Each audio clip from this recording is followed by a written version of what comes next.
কথাগুলো মেয়েরা শেষ পর্যন্ত শুনে যাবেন। বিবাহিত মেয়েকে স্বামী ব্যতীত অন্য কেউ ভালোবাসে না, আর যদি কেউ বাসে তাহলে তার শরীরকে, আর শরীরের ভালোবাসা একবার কাছে পেলেই শেষ, তারপর তার অত্যাধিক ভালোবাসা কিভাবে যে পাল্টে যাবে তুমি নিজেও বুঝতে পারবে না। একজন বিশ্বাস ভাঙলে সবার উপর থেকে বিশ্বাস উঠিয়ে দিতে নেই, কারণ সবাইকে বিশ্বাস করা যেমন বিপদ, তেমনি কাউকে বিশ্বাস না করা আরো বেশি বিপদ। কিছু মানুষ আছে যারা আপনাকে ছাড়বে না এবং ধরেও রাখবে না, তবে আপনার সাথে এমন ব্যবহার করবে যাতে আপনি নিজেই ছেড়ে চলে যান। বিষয়টা কিছুটা এমন, সাপও মরবে আবার লাঠিও ভাঙবে না। মেয়েদের 4টি বিষয় যেগুলো সব ছেলেরাই মেয়েদের মধ্যে খুঁজে বেড়ায়। 1. অহংকারী ও অ্যাটিটিউড মেয়েদের ছেলেরা পছন্দ করে না। 2. যারা প্রয়োজনের তুলনায় বেশি দেখায় তাদের ছেলেরা পছন্দ করে না। 3. লজ্জা জিনিসটা ছেলেরা পছন্দ করে না।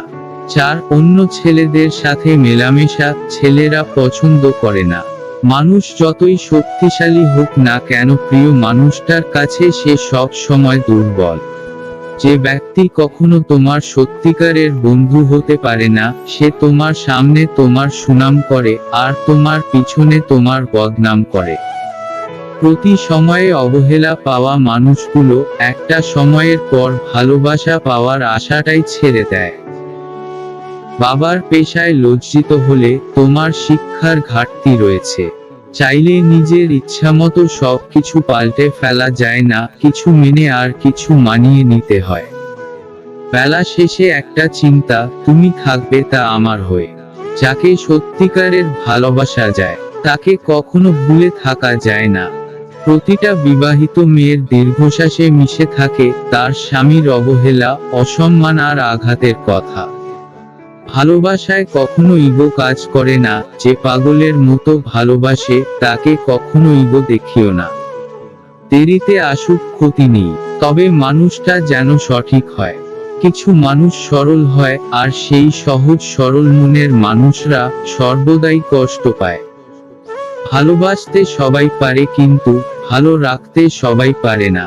আমার থেকেও ভালো কাউকে পাবে, কিন্তু সব ভালোতে কি আর ভালোবাসা থাকে?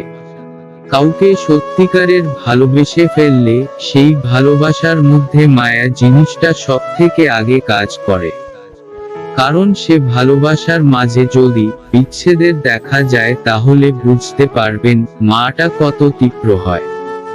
যার সাথে ঝগড়া করে বেশিক্ষণ থাকা যায় না, দেখবেন তার সাথে সব থেকে বেশি ঝগড়া হয়। মানুষ সাধারণত 2টি কারণে পরিবর্তন হয়ে যায়। 1. যখন সে অনেক কিছু পেয়ে যায়। 2. যখন সে অনেক কিছু হারিয়ে ফেলে।